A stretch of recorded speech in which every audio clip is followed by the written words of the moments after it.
Hey everyone, I'm Amy, and I'm going to share my story with you.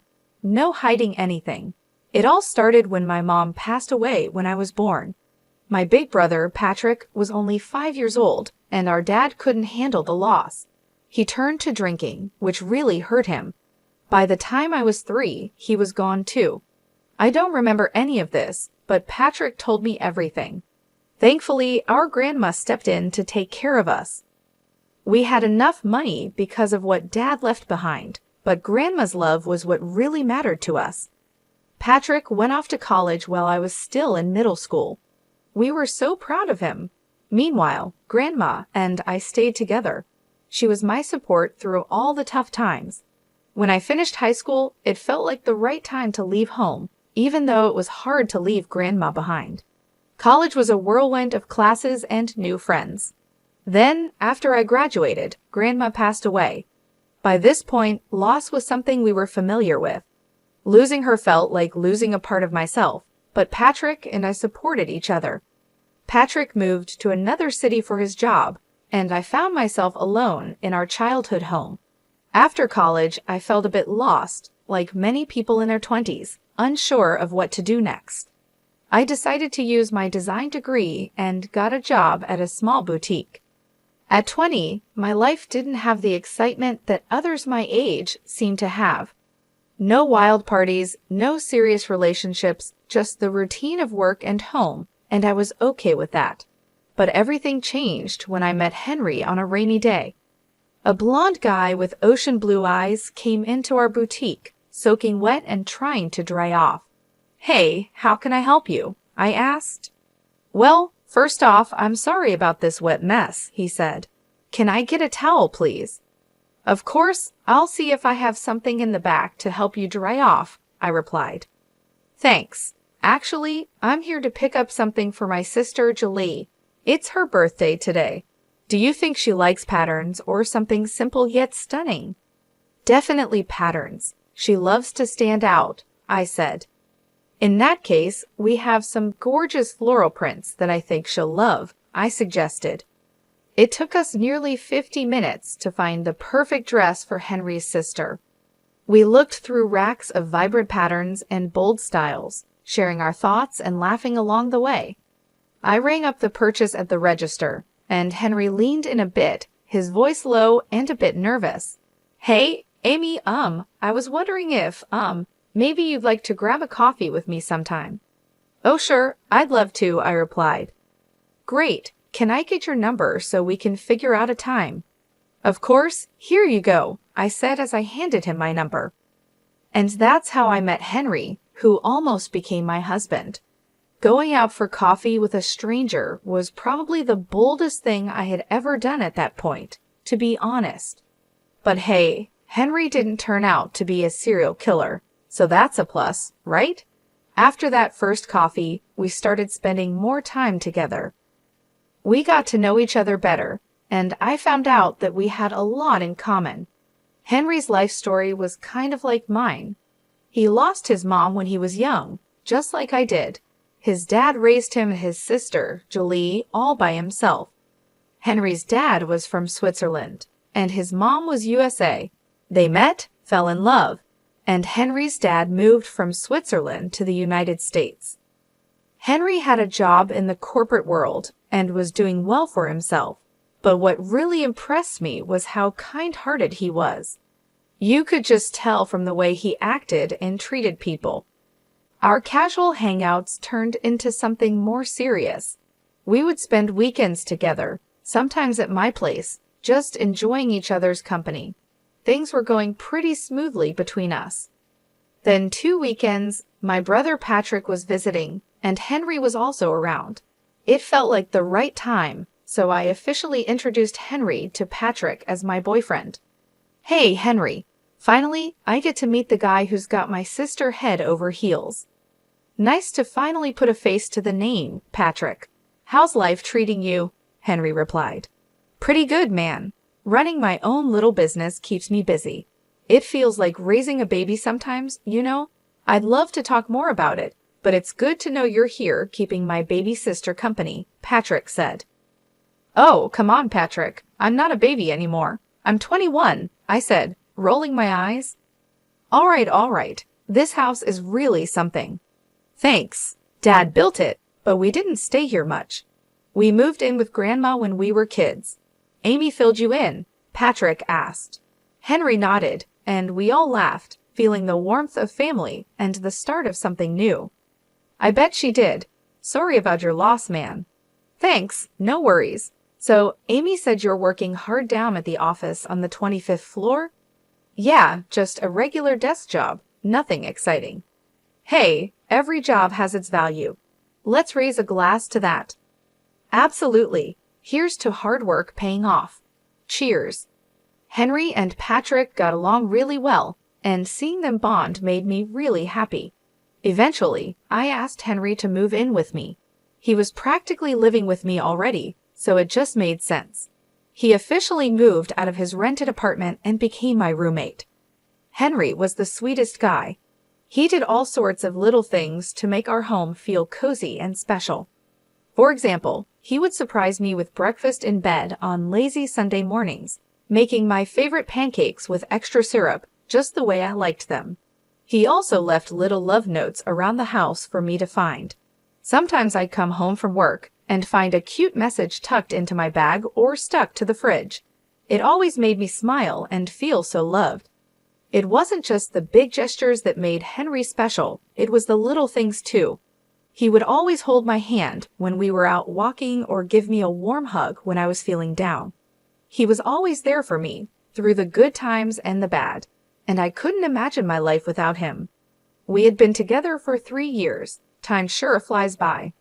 Then, the day came when I finally got to meet Julie face to face. She had flown in from Switzerland and was planning to stay here for a while. We had spoken on the phone before, but she didn't seem very friendly during those calls. But hey, phone conversations can be awkward. She wanted to meet Henry, so I made sure to be prepared. Henry assured me that Julie was much nicer in person and told me not to worry. When Julie arrived, I tried to stay calm and greeted her with a friendly smile. She started speaking to Henry in Romansh, and I must have looked completely lost. Henry noticed and said, Julie, remember Amy's here too. She doesn't speak any Romansh. Oh my gosh, I'm so sorry, Amy. It's nice to finally meet you in person, Julie said, smiling. I was just telling Henry how it took me a long time to find your house. It's beautiful, though. No problem at all, Julie. I'm sorry I couldn't understand you earlier. It's okay. So, Henry, you and Amy, huh? This is the longest relationship my brother has ever been in. You must be really special. Well, what can I say? She really is. That night, with Julie and Henry chatting away in Romansh, I felt completely out of place. It was like I didn't belong. That's when I decided I needed to learn Romansh to fit in better with Henry's family. I secretly started taking lessons online whenever I could, even though running the boutique kept me pretty busy. Meanwhile, Henry had a big surprise planned. He was going to propose after we had been together for more than 3 years. He felt it was time. So he took me to the beach one day where he had also invited Julie, Patrick, and a few other close friends. He even asked Patrick for his blessing and promised to take care of me forever. It was a really special moment that made me so happy. After I said yes to the proposal, we jumped right into planning our wedding. We decided to get married in just 2 months. Some people might think it's a bit soon, but we both wanted a winter wedding, so we went for it. Planning the wedding was both exciting and overwhelming. From picking the perfect venue to figuring out the guest list and all the little details in between, there was a lot to think about. But with Henry's help, I finally did it. Learning Romansh was a bit tricky. I had tried a bit of Italian in high school, but Romansh felt like a whole new challenge. Still, I was starting to get the hang of it, even though I knew I had a long way to go. I kept my Romansh lessons a secret from everyone except Patrick. So, my little sis is finally getting married, huh? Patrick said. Yep, she sure is, I replied. I wish Mom and Dad were here to see this day. They would have been so proud of you and the choices you've made. Yeah, I know they would have been, but I'm grateful you're still here, Patrick. I couldn't have done this without you. Hey, Amy, remember when I used to beat you at basketball?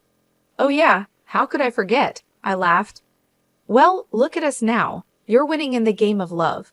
Just a couple more weeks, huh? Oh, by the way, how's the romance coming along? Actually, not too bad, I said with a smile. I haven't told Henry yet. I'm planning to surprise him with a speech in romance at the wedding. Look at you, going all out for love, Patrick teased. You know me, I replied with a grin. But seriously, Henry's a great guy. We've had a few talks, and I'm confident he'll take good care of you. Hey, why are you getting close to my husband behind my back? I joked. All right, I'm hanging up now. Goodbye, Patrick laughed. Fast forward to 4 days before the wedding, and I was buried in chaos, doing last-minute checks to make sure everything was perfect. Henry was right there with me, helping out. Suddenly, the doorbell rang. Henry said he'd get it and left for a moment. He came back with Julie. Hey, Julie, I didn't expect to see you here, I said, surprised. I'm here for Henry, Julie replied. Why, honey, it's 4 days before the wedding.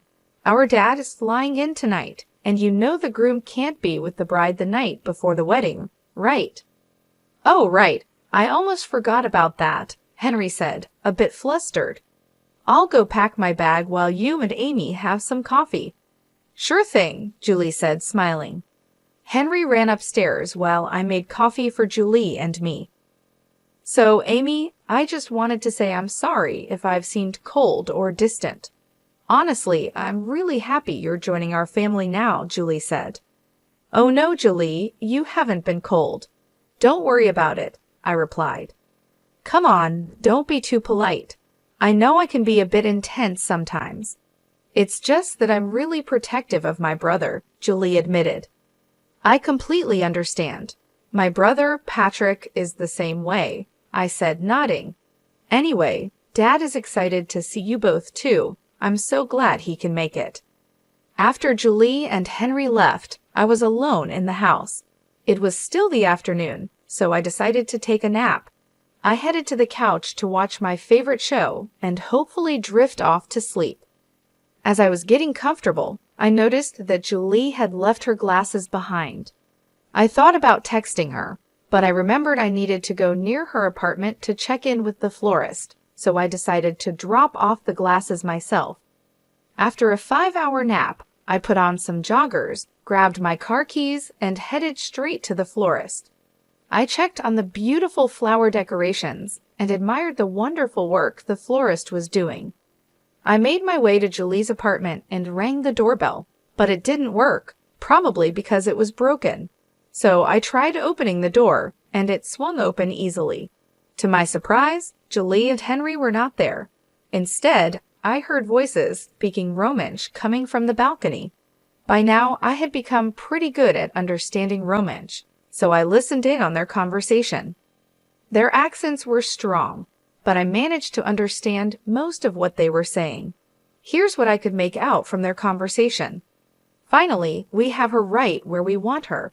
The fish is in the net. Calling her a fish? That's harsh, Julie. And using her while her brother is supposedly dying is just wrong. Well, it's not certain if her brother is really dying. And even if he is, do you think all that inheritance is too much for a simple girl like Amy? She has her dad's house, her grandma's house, and her brother's business. She's not capable of running a business with half a brain. That's where I come in. You know, I always wondered why you liked her. She's just a sad, lonely orphan with a boring life. But now I see your plan. We could do great things with all that money. And remember, divorce is always an option. I had doubts about the situation, but when her brother called me to talk about his kidney issues, I became more convinced than ever. You're quite the cunning one, aren't you? Listen, Julie, this money could be a game changer for us. Our dead-end corporate jobs won't get us anywhere, but this inheritance could be our ticket to something big. I promise I'll support you if things work out the way I hope. Well, I'm not complaining anymore, Julie replied. Suddenly, Julie turned and walked into the room, her face changing to one of surprise when she saw me. "Oh my goodness, what are you doing here, Amy? We didn't expect to see you." "Henry, come inside. Amy's here to see you," she said, trying to sound cheerful. Henry walked in and shared a quick look with Julie before starting his act. "Amy, how long have you been here?" he asked, trying to sound casual. I just got here, but I really need to go. I just came to drop off your glasses, Julie," I said, feeling my heart racing. I handed Julie her glasses, but she could feel my hand shaking. She looked at me with concern. "Hey, why do you look so pale? Is everything okay? You seem like you're about to cry," she asked. "Well, the florist messed up one of the arrangements, and I think I should go back and make sure it's being fixed properly," I said, trying to find an excuse. "Oh, do you want me to come with you?" she offered. "No, your dad's coming tonight. You should stay home and help your sister Julie with dinner or something." "Are you sure?" "Yeah, I'm sure." "Okay, bye. Drive safe," Henry said. Leaving Julie's apartment building, my eyes were filled with tears. I didn't try to hide them as I walked past curious strangers on the street. All I could think about was what I had just overheard. The words kept echoing in my mind. How could Henry, the man I loved, talk about me in such a cruel way? And my brother's health, what about that? It was too much to handle. When I reached my car, the tears flowed freely. Sitting in the driver's seat, I buried my face in my hands, unable to stop crying. Even though I had a strong urge to confront Henry and Julie right then and there, I knew there was something I needed to do first. See Patrick. I was really worried about him, so I drove back home, hoping to find him there. Patrick was supposed to stay with me for the wedding, and I waited anxiously for him. After what felt like forever, Patrick finally arrived. When he saw me on the couch, crying with swollen eyes, he rushed over, clearly concerned. "Hey there, Amy, what's going on? You seem upset. Did something happen, or is it just cold feet before your big day?" he asked, trying to lighten the mood. "Patrick, enough with the jokes. I need to ask you something, and I need you to be honest with me.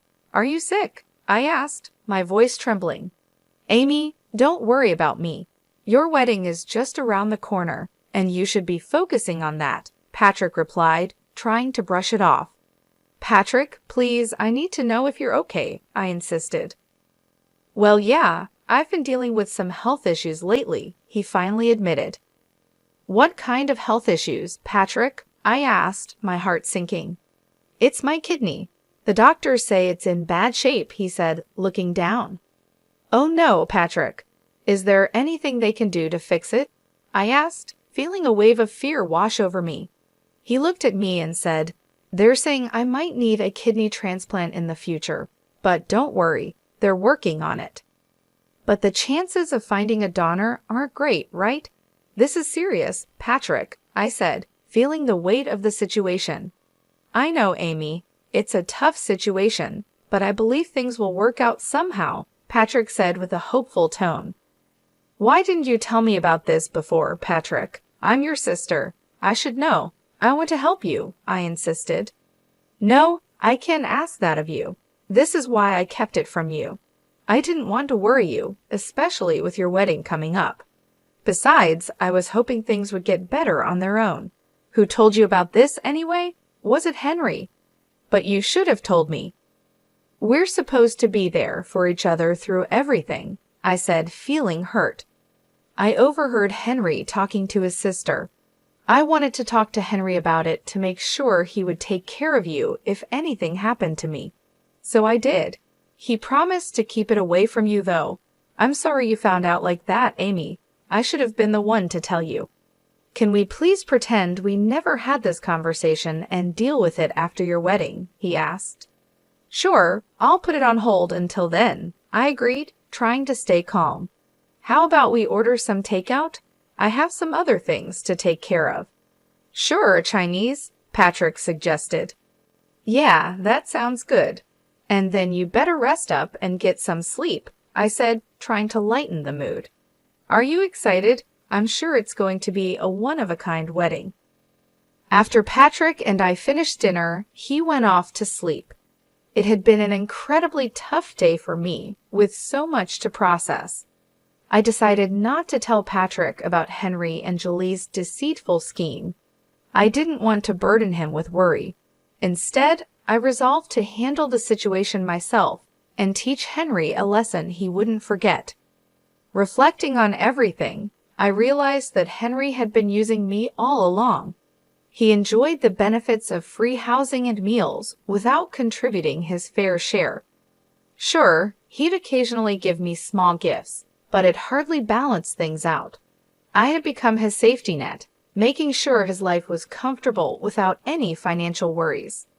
It was a bitter pill to swallow, especially considering the love I had for him. Hearing Henry talk about my brother's health like it was no big deal made me furious. How could he be so heartless? I knew then that I couldn't let him get away with it. I planned to stay calm until the wedding, then reveal who Henry really was. My plan was simple: show everyone his true nature and let them see what kind of person he really was. I wanted him to face the consequences of his actions and watch his plan fall apart right in front of him. He needed to learn that his actions had consequences, and I was determined to make sure he did. The big day finally arrived. Imagine wearing a wedding gown, putting on a fake smile, and pretending everything's fine when deep down you know you're about to walk down the aisle just to break up with your fiancé in front of everyone. It was tough trying to stay calm and pretend in front of all the guests while my bridesmaids buzzed with excitement. It was getting harder by the minute. I hadn't spoken to Henry all morning anyway. After finally getting myself together and putting on my wedding gown, my friends did my hair and makeup. I was all set. One of my bridesmaids brought out a bottle of champagne to celebrate, but I wasn't in the mood. There was still time before the bride and groom's first look, or should I say the last one. Patrick was going to walk me down the aisle, and I thought it would be best to tell him about my plan now. So I asked my bridesmaids to send Patrick in and give us some space. "Hey, what's going on? You look a bit tense. Need someone to talk to?" Patrick asked. "Patrick, I've got something heavy on my mind. I need to tell you what's really going on," I said. "Are you nervous about your big speech? Want to practice with me once?" he asked, trying to help. "No, Patrick. There's something more serious. The thing is, Henry isn't who he seems to be. The other day, I overheard him talking to his sister." "I heard some things," I began. "What do you mean? What things?" Patrick asked, looking concerned. "It wasn't a casual chat. They were scheming. Patrick, Henry's in it for the money, and he's interested in your business too," I explained. "Are you sure about this?" he asked, shocked. "Absolutely. I wish I wasn't." "That snake, I should have seen it sooner," I said, feeling angry. "Why didn't you tell me?" he asked. "I didn't want to worry you, Patrick. But now that I know, I can't keep quiet.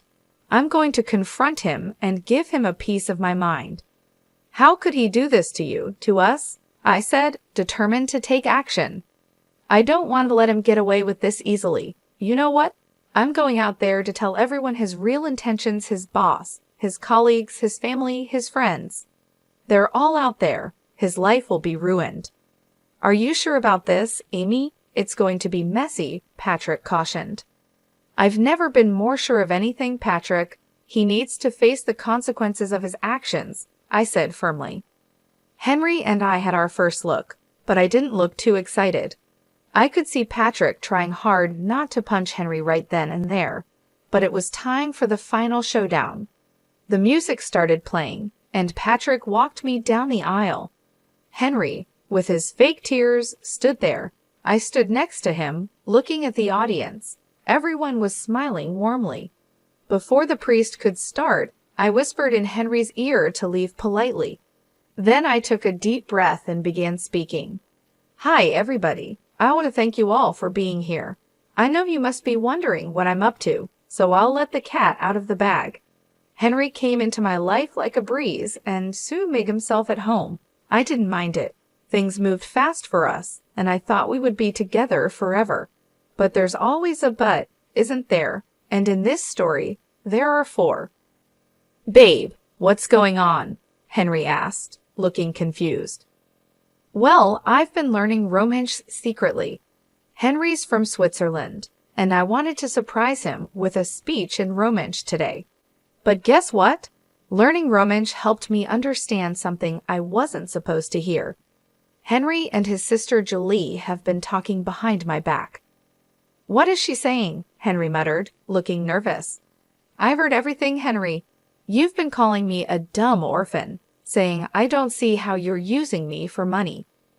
And not just that, you've been eyeing my family's inheritance that my late parents and grandma left for me, and even my brother's business. Can you just shut up? Don't you see people from work are here?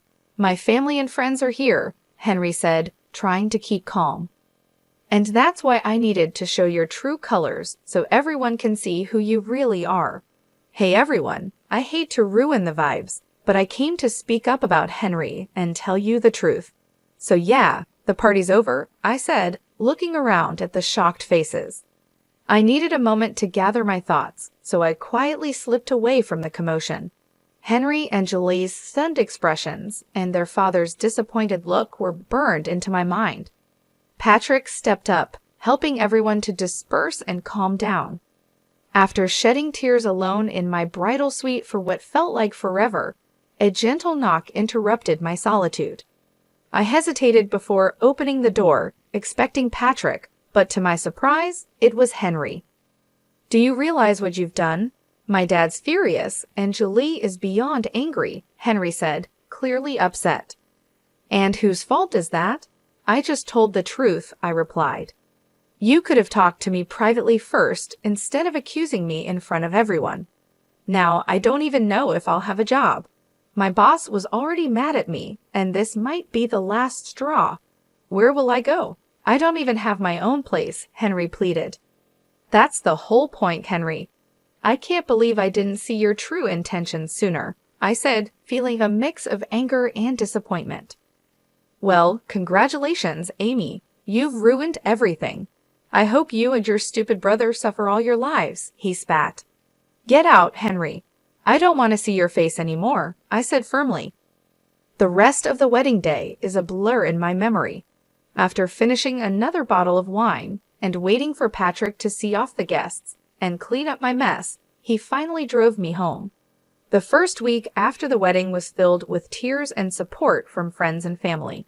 But it wasn't just my love life that was in turmoil. Patrick's health was also at risk. After gathering some strength, Patrick suggested I take time off work to be with him. I agreed and went to his home. There, we met with his doctors to see if I could be a kidney donor for him. Unfortunately, I wasn't a match. Despite the heartbreak, I knew I had to be strong, especially for Patrick. He had always been there for me, and now it was my turn to support him through this tough time. It wasn't easy, but I did my best to stay composed and hopeful for the challenges ahead. And now, here we are today, 6 years later. You might be wondering how things turned out for me and Patrick. Well, let me start with Patrick. Over these 5 years, there were many ups and downs. His health got worse, and there were times when I had to drop everything to be with him. But it was all worth it when I received a call from him this morning. Hey, Patrick, is everything all right? How are you feeling? I asked. Amy, I'm ecstatic. You won't believe what just happened. I got a call from my doctors, and there's a donor. They've scheduled me for surgery next week, he said, his voice full of joy. Wow, after 5 years, you've been so strong through it all. I'll be right there with you next week. This news makes me the happiest person alive, I replied, overwhelmed with relief. I'm really glad that my brother is finally going to be okay. As for me, I decided to really focus on my career. I moved up from my job at the boutique and started styling clothes for TV commercials and media. Things have been going pretty smoothly. In terms of my love life, I've started seeing someone new. It's only been a few months, but I have a good feeling about this one. As for Henry, he's kind of disappeared from my life. The last time I heard from him was about 3 years ago when he was having a tough time. He would call me up drunk, blaming me for his problems. But I've moved on from all of that. I'm in a much better place now, both mentally and emotionally. I'd like to share a piece of advice with anyone reading this. Always try to keep good intentions in your heart. What goes around comes around, whether it's good or bad.